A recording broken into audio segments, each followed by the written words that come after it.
Assalamualaikum warahmatullahi wabarakatuh. Selamat pagi dan salam sejahtera untuk kita semua.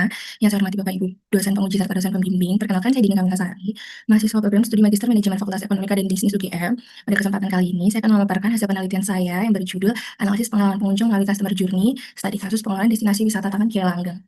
Nah, di sini saya akan susun dalam beberapa bagian utama. Yang pertama ada pendahuluan, yang kedua landasan teori, yang ketiga metode penelitian, keempat hasil dan pembahasan, dan yang kelima simpulan.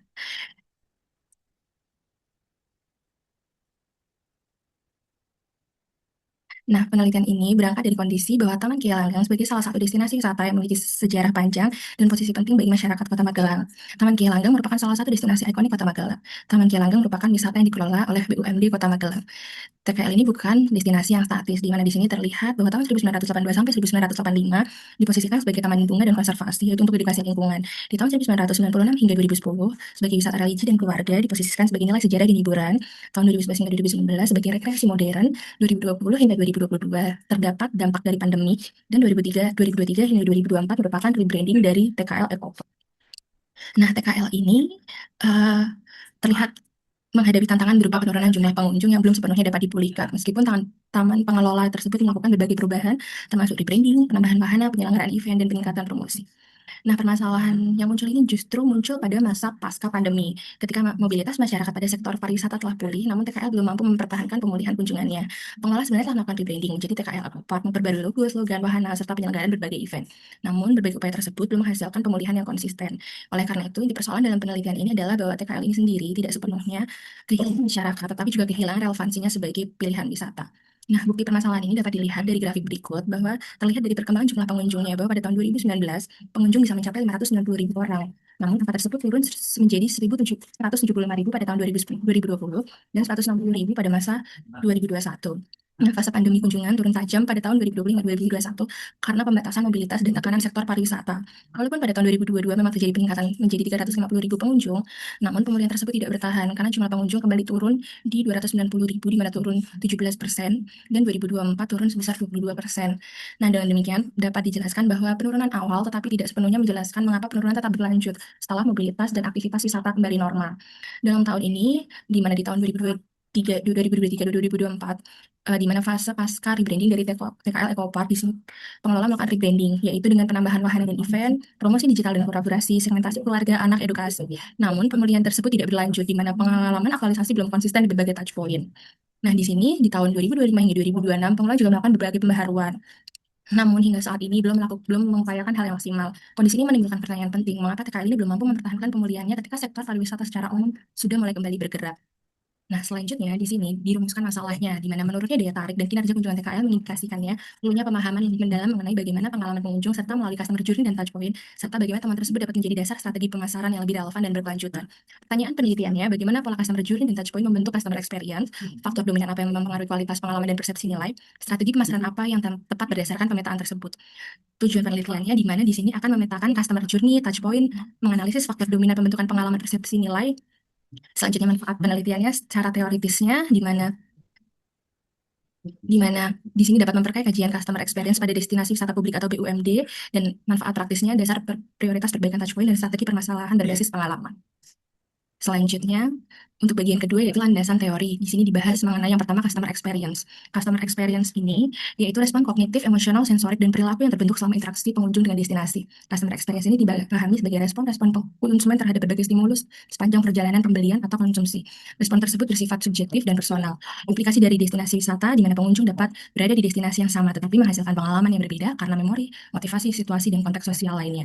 Nah, di sini Lemon and Verhoeven menjelaskan bahwa customer experience merupakan konstruksi multidimensional, artinya pengalaman itu tidak hanya berkaitan dengan puas atau tidak puas, tapi terdiri dari berbagai respon kognitif, yaitu penilaian dan interpretasi, emosional perasaan selama interaksi, sensorik respon panca indera, sosial interaksi dan relasi, perilaku kecenderungan bertindak. Nah, dalam konteks pariwisata, hal ini penting karena dua orang yang dapat mengunjungi suatu tempat yang sama, akan tetapi mereka dapat memiliki pengalaman dan evaluasi yang berbeda. Selanjutnya, teori yang kedua adanya teori dari customer journey, atau keseluruhan perjalanan pengunjung, mulai dari tahap prakunjungan, saat kunjungan, sampai dengan pasca kunjungan, di mana prakunjungan ini meliputi motivasi, memori, pencarian informasi, rekomendasi, ekspektasi. Saat kunjungan ada di tiket, akses wahana, fasilitas layanan, harga suasana. Pasca kunjungan ada di evaluasi pengalaman, value for money, kepuasan, rekomendasi, revisi, intention. Rangkaian pengalaman pengunjung dari prakunjungan, saat kunjungan, hingga pasca kunjungan ini fokusnya di mana bagaimana pengalaman terbentuk secara bertahap, bukan hanya hasil akhirnya saja. Selanjutnya adanya teori touch point, di mana setiap titik interaksi antara pengunjung dan destinasi. Dalam penelitian ini, touch point dapat berupa informasi, media sosial, tiket, petugas, wahana, fasilitas, harga, tenan, makanan, maupun ulasan digital. Nah, di sini Lemon and Verhoeven membagi touch point menjadi 4. Yang pertama, brand on, adalah titik kontak yang dikendalikan pengelola, seperti wahana, fasilitas, harga, loket, kanal resmi, petugas. Selanjutnya, partner on adalah titik kontak yang melibatkan mitra resmi dan misalnya tenan makanan, kanal pihak ketiga, atau media partner. Selanjutnya, customer on adalah hal yang berasal dari pengunjung sendiri, seperti memori, motivasi, preferensi, kebutuhan keluarga. Dan yang terakhir adalah sosial atau external touch point, berasal dari lingkungan luar, misalnya keluarga, teman, komunitas, ulasan digital, kompetitor, ataupun tren. Nah, di sini titik interaksi dapat memperkuat atau melemahkan pengalaman. Teori inti di sini adalah pengalaman yang terbentuk dari kombinasi touch point dalam dan luar kendali pengelola. Nah, di sini diambil dari sumbernya Lehman Verhoeven 2016, Sultan 2018, Sierra 2020, Anderson 2016, Nicolau 2025, dan Kimso 2024. Selanjutnya, kerangka penelitiannya, di mana di sini adanya prakunjungan, meliputi motivasi, memori masa kecil, sumber informasi, ekspektasi harga dan citra. Selanjutnya saat kunjungan ada di tiket akses wahana, fasilitas layanan petugas, harga tenan suasana, dan pasca kunjungan yaitu perceived value, kepuasan, revisit intention, rekomendasi. Selanjutnya ini akan mempengaruhi customer experience-nya, di mana terbentuk dari akumulasi respon pengunjung terhadap seluruh touchpoint selama perjalanan. Di sini pada tahap prakunjungan pengalaman mulai dari terbentuk melalui motivasi, pengalaman masa lalu, memori, dan sumber informasi ekspektasi. Pada saat pengunjungan, pengalaman dipengaruhi oleh wahana, fasilitas fisik, kualitas layanan, harga akses, dan suasana destinasi. Pada tahap pasca kunjungan, pengunjung melakukan evaluasi terhadap pengalaman, persepsi nilai kepuasan, nilai berkunjung ulang, dan kesediaan melakukan rekomendasi. Hasil pemetaan pada ketiga tahap tersebut kemudian digunakan untuk mengidentifikasi touch point yang paling kritis, serta menyusun strategi peningkatan pengalaman berdasarkan karakteristik pengunjung. Kerangka ini digunakan untuk memperoleh pemahaman konseptual dan ditunjukkan melalui hubungan kausal secara statistik. Selanjutnya, ada bagian metode penelitian. Dalam metode penelitian ini menggunakan pendekatan kualitatif, deskriptif dengan metode design single study case. Objek ini adalah Taman Kiai Langgeng. Pendekatan ini dipilih karena penelitian tidak bertujuan untuk menguji hubungan antar variabel secara statistik, tetapi menggali secara mendalam bagaimana pengalaman pengunjung terbentuk dan dimaknai selama proses kunjungan. Pada pengumpulan data, penelitian ini menggunakan wawancara semi terstruktur. Wawancara ini dilakukan terhadap 25 pengunjung dan 3 pengelola yang mewakili fungsi audit internal, pemasaran, dan operasional. Pemilihan informasi informan dilakukan secara purposif agar data diperoleh benar-benar berasal dari pihak yang memiliki pengalaman dan memahami konteks pengelolaan destinasi. Selain wawancara, penelitian ini menggunakan studi dokumentasi sebagai data pendukung dan dokumen yang dianalisis meliputi data kunjungan, Google Review, media sosial, informasi harga tiket, serta dokumentasi kondisi fasilitas dan wahana. Penggunaan beberapa sumber dimaksudkan untuk memperkuat hasil temuan tersebut melalui proses triangulasi. Selanjutnya, data dianalisis menggunakan teknik analisis tematik, di mana analisis dimulai dari familiarisasi terhadap seluruh data, dilanjutkan dengan opening code untuk mengidentifikasi isu-isu yang muncul di wawancara dan dokumen. Kode-kode tersebut kemudian dikelompokkan menjadi tema, ditelaah kembali, dan didefinisikan secara spesifik. Dengan metode ini diharapkan dapat memberikan gambaran utuh mengenai pengalaman pengunjung, mengidentifikasi titik-titik interaksi yang paling menentukan dan membentuk customer experience di Taman Kiai Langgeng. Selanjutnya untuk hasil dan pembahasan. Di sini sebagian besar narasumber berasal dari Kota Magelang. Dari sisi usia, kelompok yang cukup dominan adalah pengunjung berusia 35 tahun ke atas dan kelompok usia 25 sampai 34 tahun.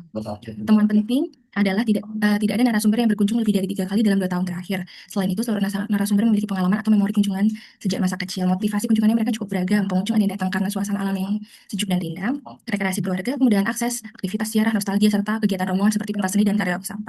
Temuan ini menunjukkan bahwa hubungan pengunjung dengan TKL masih banyak dibangun melalui keterikatan historis dan kebutuhan situasional. Namun hubungan tersebut cukup kuat untuk dijadikan pilihan sebagai kunjungan rutin. Nah, motivasi kunjungannya di sini ada karena suasana alam, aksesnya dekat, nostalgia, rekreasi keluarga, ziarah, rombongan. Selanjutnya, di sini dibahas dilihat dari customer journey dan touch point, di mana pada kunjungan, sebagian besar pengunjung tidak selalu melakukan pencarian informasi yang sistematis. Mereka lebih banyak menggunakan memori masa kecil, rekomendasi keluarga, media sosial, komunitas, serta informasi mengenai harga. Pada saat kunjungan, pengalaman terbentuk oleh interaksi dengan orang menjaga loket dan sistem tiket, wahana dan aktivitas, fasilitas fisik, layanan petugas, tempat makan, suasana lingkungan, dan pengunjung lainnya. Pasca kunjungan, pengunjung melakukan evaluasi kesan akhir, kesesuaian harga, kepuasan yang berkunjung ulang, dan kesediaan rekomendasi. Temuan pentingnya adalah pengunjung membawa memori lama ke dalam kunjungan masa kini. Ketika pengalaman aktual tidak sesuai dengan memori dan ekspektasi tersebut, evaluasi pengunjung menjadi lebih kritis dan rentan negatif. Selanjutnya, pada tahap prakunjungan, penggalian informasi, memori, dan ekspektasi. Di sini adanya sumber informasi di mana mereka melalui memori masa kecil, cerita keluarga, teman, atau TikTok. Temuannya, pengunjung tidak selalu aktif membandingkan alternatif, di mana pada edisi lama, informasi sering tersimpan dalam memori dan pengalaman masa lalu. Resikonya di sini adanya experience gap, di mana asumsi lama tentang harga, fasilitas, ikon destinasi dapat berbenturan dengan realitas baru. Ketidakjelasan harga akan memperburuk persepsi awal. Selanjutnya, pada saat kunjungan atau wahana aktivitas, di mana Pengunjung masih mengapresiasi suasana alam dan nostalgia, nilai-nilai nostalgia, tetapi sejumlah wahana dianggap kurang terawat, kurang inovatif, dan tertinggal dibandingkan destinasi lain, di mana ketempatannya alamnya bagus, areanya luas, wahana anaknya lengkap, dan ikon nostalgia masih diapresiasi pengunjung. Namun, di sini dapat terlihat bahwa memang di situ terlihat kurang terawat, berkarat, dan makna dari temuan, dulu ini TKL ini dipersepsikan sebagai pelopor, ini hanya menjadi akan lama yang justru menjadi standar pembanding yang memperbesar kritiknya. Selanjutnya, pada saat kunjungan di sini ada terlihat bahwa fasilitas fisiknya, toilet dan musola pada area makanan, di mana di sini masih ada yang belum optimal, di mana kapasitas, kebersihan, air, perawatan, jarak antar fasilitas, dan kenyamanan aksesnya masih sangat terbatas. Namun, terdapat permasalahan pada masalah kebersihan ya, dan juga tidak mudah dijangkau, tidak terawat, dan menurunkan pengalaman pengunjung. Nah, selanjutnya, dengan layanan petugas harga dan persepsi nilai bahwa layanan petugasnya di sini, pengalaman ini mereka tidak konsisten. Sebagian ramah dan membantu, sebagian kurang responsif. Belum terlihat SOP penanganan keluhan yang kuat. Secara harga dan informasi, pengunjung mengeluhkan harga berubah, pakai tidak jelas, biaya tambah wahana, dan informasi diskon rombongan yang tidak konsisten. Dari harga nilai bukan hanya nominal tiket, tetapi kesesuaian antara biaya, fasilitas, wahana, layan jarak, dan pemanfaatan pengalaman. Pasca kunjungan, di mana di sini adanya evaluasi, rekomendasi, dan loyalitas, kesan akhirnya TKL ini dipengaruhi oleh harga, kualitas wahana, kondisi fasilitas, manfaat aktivitas, dan layanannya. Rekomendasinya, sebagai narasumber masih mau merekomendasikan TKL, tetapi dengan catatan harga, wahana, fasilitas, kebersihan, dan layanan harus diperbaiki. Nah, loyalitasnya juga belum kuat karena nostalgia mendorong minat kembali, tapi belum cukup untuk membentuk kunjungan rutin atau loyalitas yang stabil.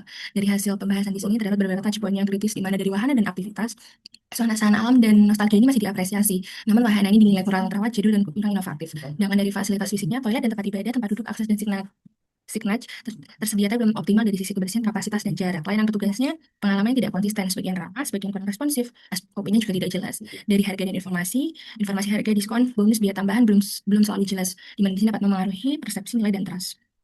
Nah, di sini hasil dan pembahasan dari klaster pengunjung, di mana dalam TKL ini terdapat klaster pengunjung yang pertama adalah kasual dan olahraga, di mana dalam klaster ini mereka akses pagi, jalur pejalan kaki, jogging. Nah, di sini merasakan nyaman karena suasananya sejuk dan harganya juga ringan. Sedangkan di klaster yang kedua adalah keluarga, di mana di sini adalah wahana anak, keamanan, toilet, musola, tempat duduk. Dan di klaster yang ketiga adanya rombongan atau kegiatan, di mana di sini itu paket anak-anak TK, SD, paket kegiatan, koordinasi. Di sini masalahnya adalah di koordinasi dan diskon serta informasi yang kurang jelas. Yang terakhir adalah ziarah spiritual, di mana di sini adalah rombongan yang mengakses ke makam. Di sini fokusnya adalah ke jam ziarah yang masih terbatas dan mekanisme tiket khusus yang masih belum jelas juga. Dan di sini implikasinya pengelola perlu membedakan desain layanan, harga, komunikasi, dan fasilitas berdasarkan kebutuhan pasti pengunjung. Selanjutnya, masuk yang terakhir adanya implikasi manajerial strategi peningkatan pengalaman. Yang pertama adalah narasi nostalgia, di mana diaktifkan kembali ikon pesawat, tanaman langka, cerita sejarah, dan spot memori keluarga.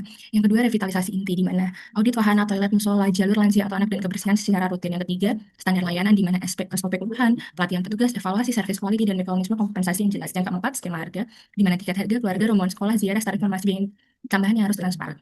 Yang kelima terakhir adalah evaluasi berkala, di mana monitoring Google review, survei singkat, jurnal 5 per cluster, dan protes kebaikan touch point.